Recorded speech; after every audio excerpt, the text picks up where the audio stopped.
Speaker हैं, वो एक लाइफ कोच हैं, जो कि किस तरह से लोगों को प्रेरित कर रहे हैं। आज हम उनसे जानेंगे कि किस तरह से एक विज़नरी अपनी सोच रखता है। तो मैं उनसे आग्रह करूँगा कि वो स्क्रीन पे आएँ और अपना व्याख्यान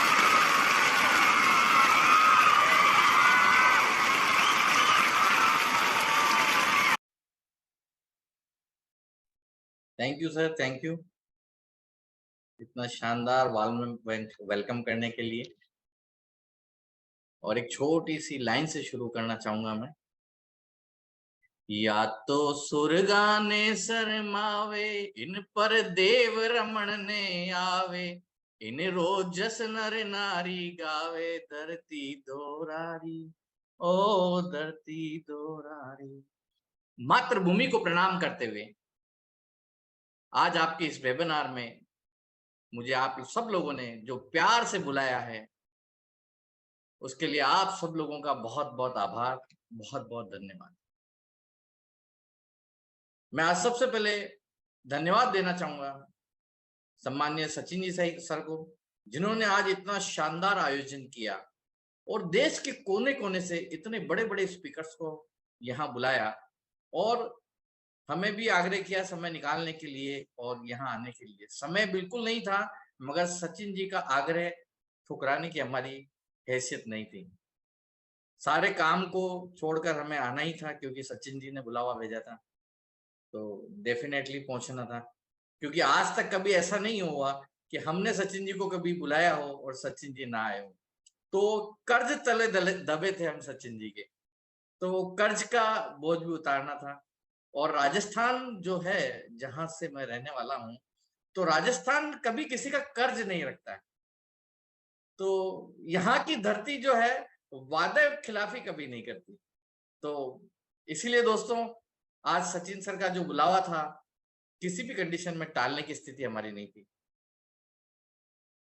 आज मुझे मौका मिला है विजनरी एंटरप्रेन्योर के बारे में बात करने का। बहुत सारी चीजें मैं अभी देख रहा हूं हमारे बीच, जो मेरे से पहले जितने भी स्पीकर्स आए हैं और उन्होंने जो बातें बताई है, रियली सारी बातें ऐसी बातें थी, अगर हम अपने जीवन में उन बातों को उतार लें तो दुनिया की कोई ताकत नहीं है जो हमें विश्व विख्यात होने से रोक ले। क्योंकि विश्व विख्यात होने के लिए जो चीजें चाहिए, वो सारी चीजों के बारे में भी बात किया।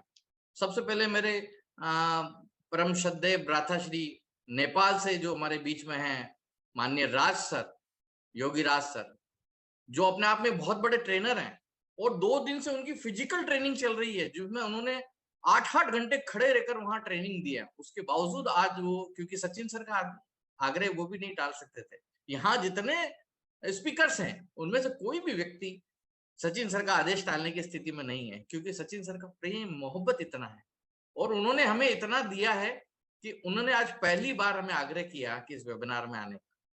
तो राज सर ने अभी इतना कुछ थके हुए होने का, और मैं गारंटी से कह सकता हूँ कि सुबह से अभी तक शायद उन्होंने खाना भी नहीं खाया होगा, क्योंकि उनका बहुत बिजी शेड्यूल था। और बिजी शेड्यूल होने के बावजूद भी आज वो यहाँ पधारे और उन्होंने इतनी शानदार बात की और उन्होंने उनका किस्सा सुनाया बम फटने का। मेरी तो आंखों के सामने बम फट गया और उन्होंने उसको एंजॉय किया। बड़ा सैल्यूट है राज सर आपको। इतने बड़े आप विजनरी हैं कि आपने उस नेगेटिव परिस्थिति में भी पॉजिटिव चीज ढूंढ ली। उसके बाद हमारे आदरणीय सुदेश मैम, जो हमारी बड़ी बहन है, जिनके बारे में मैं क्या शब्दों में कहूं, हम हर दिन उनसे सीखते हैं, हर दिन उनका आशीर्वाद हम लेते हैं।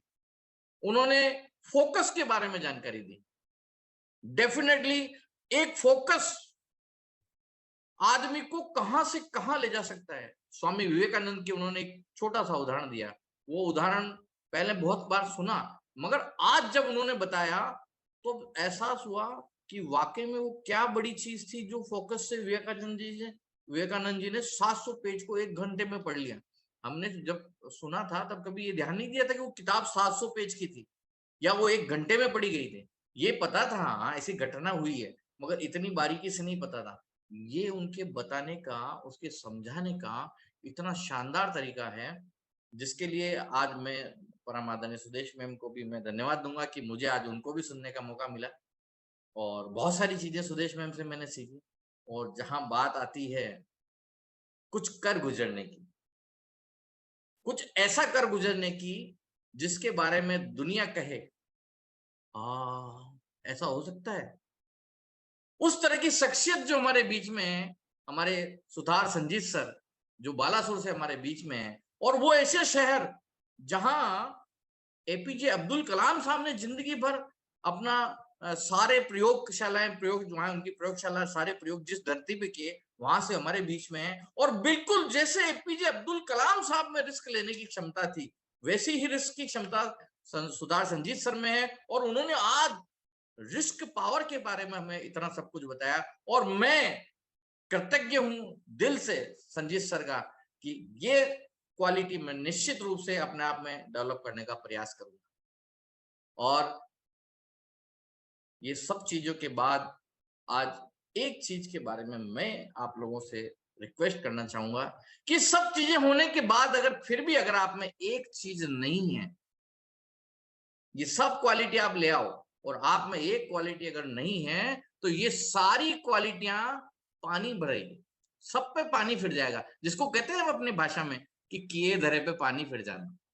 मतलब आपने सब कुछ कर लिया मगर वो एक काम नहीं किया तो सब खत्म, कोई मतलब नहीं किसी चीज का। इसलिए दोस्तों, अगर अभी तक आपने पेन डायरी नहीं लिया है तो आप अपना पेन डायरी लेकर बैठ जाएं और कोशिश करें जो भी चीज आपको समझ में आए उस चीज को समझें। तो कितने लोग हैं उस बात को सीखने के लिए तैयार हैं, पूरी तरह से एक्साइटेड है?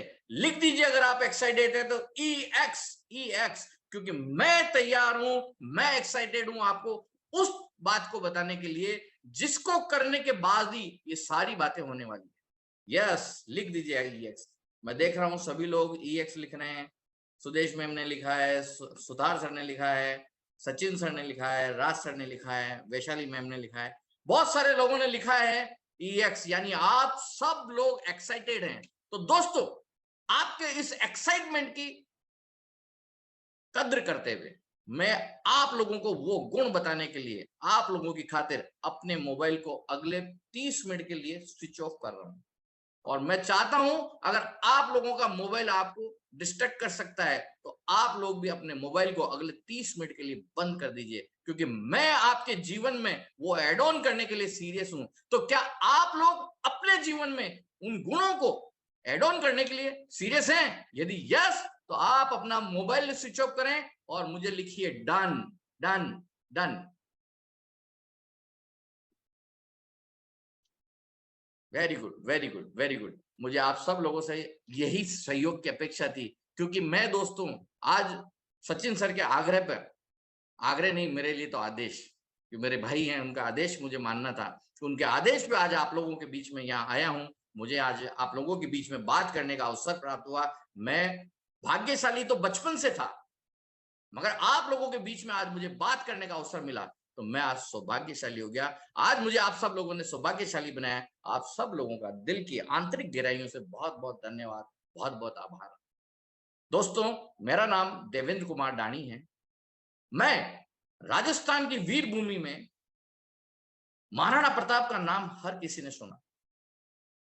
वो महाराणा प्रताप जिन्होंने अकबर से लोहा लिया, महाराणा प्रताप की वीर भूमि जहां मीराबाई ने भक्ति के रस में पूरी दुनिया को डुबो दिया, ऐसी मीराबाई की भक्ति भूमि जहां देश के रक्षा की खातिर पन्नाधाय ने अपने बेटे का बलिदान कर दिया, ऐसी पन्नाधाय के बेटे चंदन के बलिदान की भूमि मेवाड़ अंचल के भीलवाड़ा शहर का मैं रहने वाला हूं।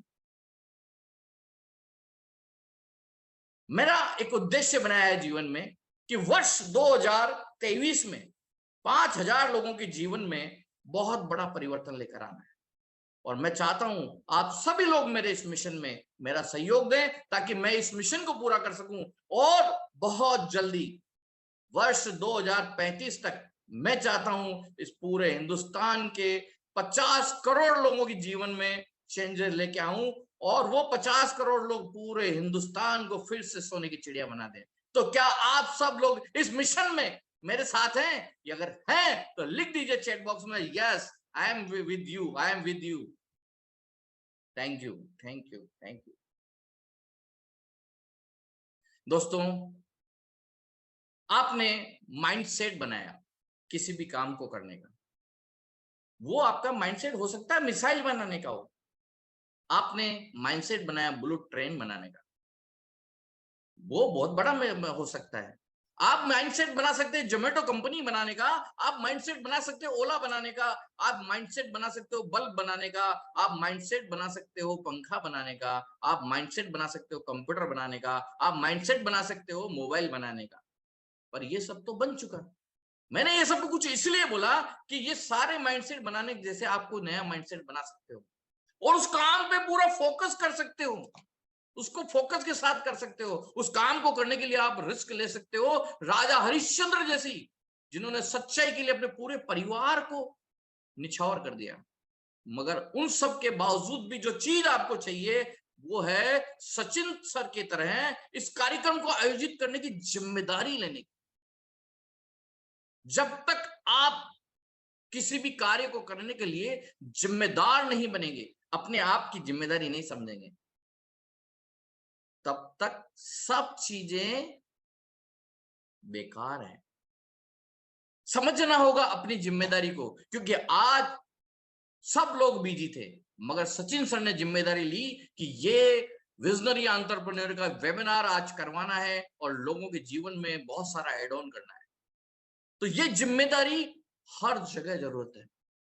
जब तक आप जिम्मेदार नहीं है, किसी काम के प्रति अपने आप को रेस्पॉन्सिबल नहीं मानते हैं, तब तक वो काम नहीं हो सकता। अगर हम भी ये मान लेते कि भाई ठीक है जाना है जान लेंगे कोई दिक्कत नहीं, और सचिन सर ये कह लेते आएंगे आ जाएंगे और क्या व्यवस्था करनी है वेबिनार में हो जाएगा सब, वेबिनार नहीं हो सकती थी। आप सब लोगों को भी इस वेबिनार का लिंक मिला होगा। इस वेबिनार के लिए जो बैकएंड की बहुत सारी तैयारियां होती है, इस वेबिनार की तैयारी करने में सचिन सर को 2 से 3 दिन लगे, हो सकता है 7 दिन लगे हों।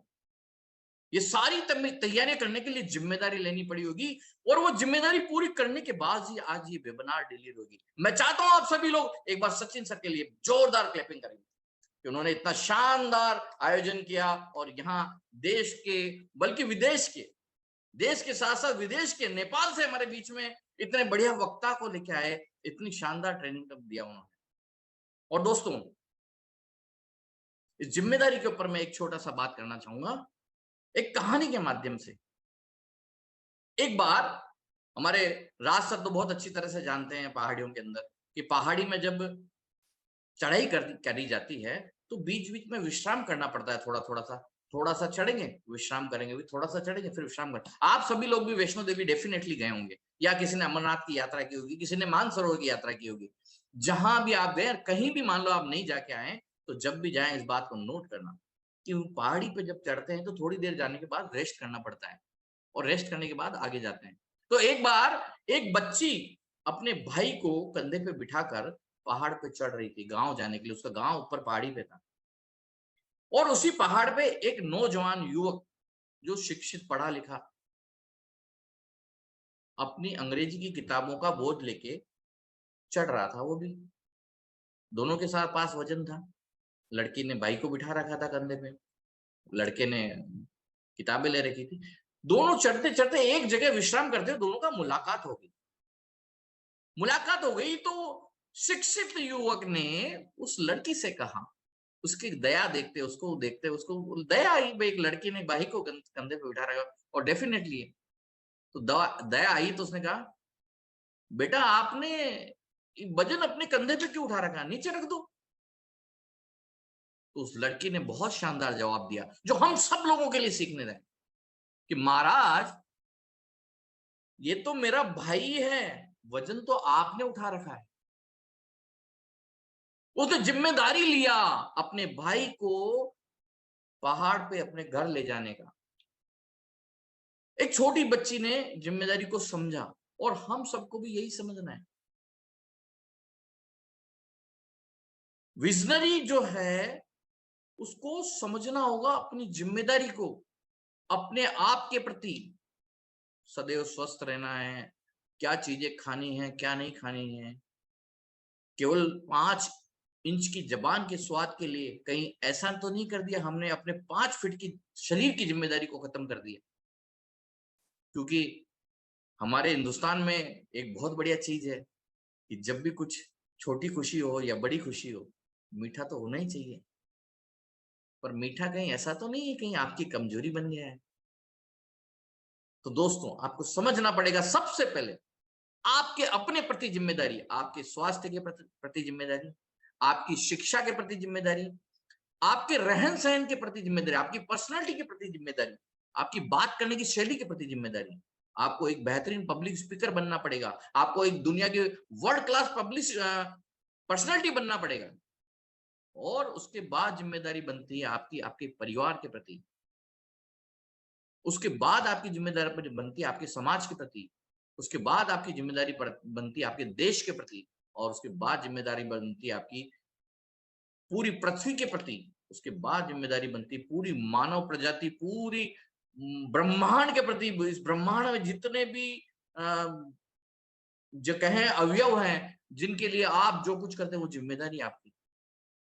समझना होगा आपको अपनी जिम्मेदारी को, और ये सब समझने के बाद आप डेफिनेटली एक विजनरी एंटरप्रेन्योर बनने वाले हैं। और आप में विजनरी एंटरप्रेन्योर आप हैं। हाँ, मैं आप ही से बात कर रहा हूं। आप एक विजनरी एंटरप्रेन्योर हैं। जरूरत है आपको अपने अंदर से अपनी क्वालिटीज को बाहर निकालने की, अपनी क्षमताओं को बाहर निकालने की। ये क्षमताएं वो हैं जो आपको बाय बर्थ मिली है और आपकी नेचर में है। ऐसी कौन सी चीज है जिसको करने से अगर आपको खाना नहीं मिले तो चले, आपको पानी नहीं मिले तो चले, आपको नींद नहीं मिले तो चले, आप बुरी तरह से थके हुए हैं और उसके बाद भी आपको काम करना पड़े तो चले।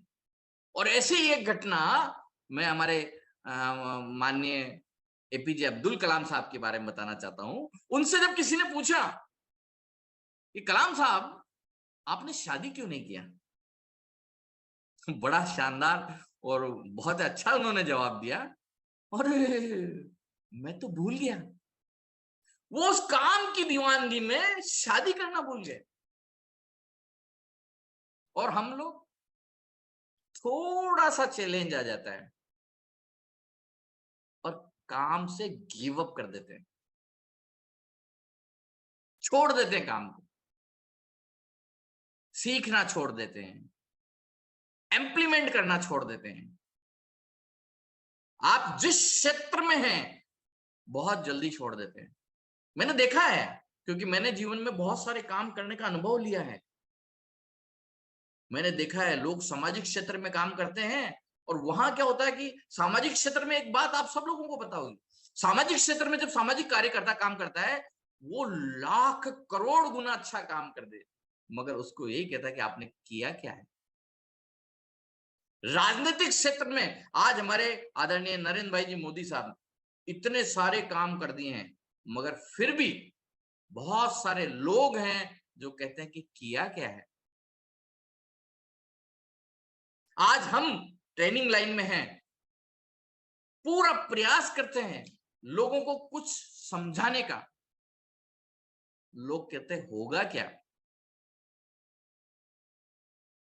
आप जिस क्षेत्र में, मान लो आप प्रॉपर्टी के क्षेत्र में आप बहुत सारे काम कर रहे हैं और हो सकता है कि आपको आपके अनुरूप सफलता नहीं मिली हो, नेवर एवर क्विट। चाहे समाज में आपको ये सुनने को मिले कि आपने क्या किया है, चाहे देश की हित में आपको काम करते हुए ये सुनने को मिले कि आपने कुछ नहीं किया है, चाहे आप जिस क्षेत्र में हो आपका मन कहे कि सफलता नहीं मिली, एक ही चीज को ध्यान रखिएगा, नेवर एवर क्विट, कभी नहीं छोड़ना है, पूरी शिद्दत के साथ लगे रहना है, पूरी शिद्दत के साथ काम को करते रहना है। तो फिर देखिए पूरी कायनात आपको सफलता दिलाने में लग जाएगी। दोस्तों बॉक्सिंग के जो गेम होता है उसमें जब हम मान लो कभी बॉक्सिंग खेलने गए, कितने लोग हैं बॉक्सिंग खेलने गए कभी, मान लो या देखा, फटाफट से चेक बॉक्स में लिखिए अगर आपने बॉक्सिंग का खेल देखा। Very good. आप जो एक सेकंड के लिए सोचिए कि आप रिंग के अंदर हैं और सामने आप किसी से लड़ाई कर रहे हैं और आप सामने वाले पे भारी पड़ रहे हैं, ये गुस्सा वो गुस्सा, ये मारा वो मारा, थम थम थम मारते गए जब तक, तो आपको कितना अच्छा लगेगा, आह बहुत मजा आ रहा है। और ये सोचो उल्टा आपको पड़ने लगा, कैसा लगेगा? अरे भाई ये बड़ा हिंसक गेम है, ये नहीं खेलना कभी, इससे शरीर को नुकसान होता है, नहीं खेलना। बॉक्सिंग में एक अक्सर क्या होता है, नियम होता है कि जो खिलाड़ी पिटता है, अगर उसका रेफरी रिंग के अंदर ऐसा नेपकिन फेंक दे तो जो हार रहा होता है खिलाड़ी उसको हार मान लेना होता है और गेम रुक जाता है हार मानने के बाद। और जब खिलाड़ी पिटता है ना तो बार बार रेफरी की तरफ देखता है, ये टॉवल फेंक दे तो अच्छा है, टॉवल फेंक दे तो अच्छा है। मगर एक सफल खिलाड़ी वो होता है जो पिटता रहे, पिटता रहे, पिटते पिटते अधमरा हो जाए मगर फिर भी पिटता रहे, क्योंकि वो जिम्मेदारी निभाता है उस खेल के लिए।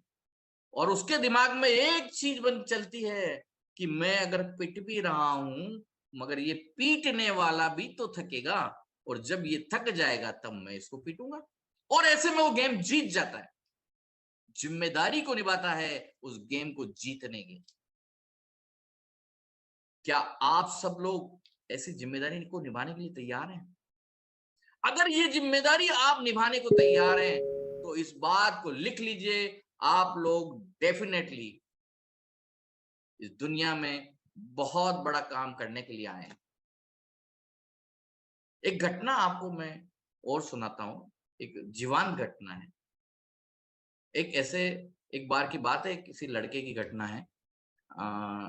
वर्ष 2017 या 18 की होगी, एग्जैक्टली मुझे याद नहीं है। शायद 2018 की घटना है। एक फैक्ट्री में हमारे शहर में आग लग गई, वहां वर्कर काम कर रहे थे, वो लड़का भी वहीं था, वो लड़का वहां का ओनर था। आग लगी तो उसने देखा कि मेरे वर्कर अंदर फंसे हुए हैं और लाखों का माल सुहा हो रहा है। वो कुछ क्षण सोचा और उसने सोचने के बाद तुरंत से वो धधकती आग में वो अंदर घुस गया और वहां से लेबर को निकालने के लिए पीछे की दीवार को तोड़ा और लेबर को पीछे की दीवार से बाहर निकाला। और ये सब करने में वो लड़का झुलस गया बुरी तरह से, और वहां लगभग 40 से 50 लाख रुपए का माल आग में धू धू होली जल गया।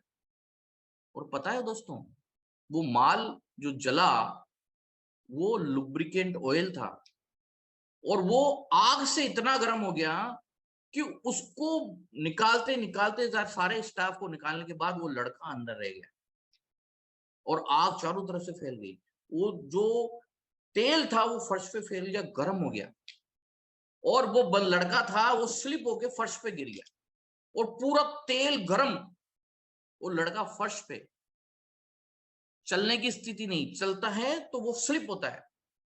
उस लड़के ने अपने को फौजी स्टाइल में बाहर निकाला, सारे स्टाफ को बाहर निकाला, एक जिम्मेदारी को समझा लोगों को बचाने की। और दोस्तों वो लड़का और कोई नहीं, आपका भाई देवेंद्र डाणी है, जिसकी जिंदगी में ऐसी घटना हुई। घटनाएं जीवन में बहुत सारी हुई, मगर आपने उस बात को समझना है कि आपका उस घटना के प्रति कितनी जिम्मेदारी बनता है। ये भी कर सकता था, फायर ब्रिगेड आएगी बचा लेगी आग में उनको बचाने का, और आप आश्चर्य करेंगे 1.5 घंटे बाद फायर ब्रिगेड आई। अगर 1.5 घंटे बाद अगर इंतजार करता तो उसमें से कौन बच सकता था? जिम्मेदारी को समझना सबसे बड़ी बात है। जहां कहीं आपको जिम्मेदारी मिलती है या नहीं मिलती है, जिम्मेदारी लेना सीखिए, जिम्मेदार बनना सीखिए। जितने आप जिम्मेदार बनेंगे उतने आप आगे बढ़ेंगे। दोस्तों, इस विषय पर आप मुझे पूरा महीना दे दीजिए, सुबह से शाम तक 12 घंटे बुलवा लीजिए, मैं आपके सामने बोलते हुए नहीं थकूंगा। मगर आज हमारा इस वेबिनार में आदरणीय सचिन सर के आदेश के अनुसार बहुत समय सीमित है, और आज आप लोगों ने मुझे यहाँ बोलने का अवसर प्रदान किया, मुझे सुना।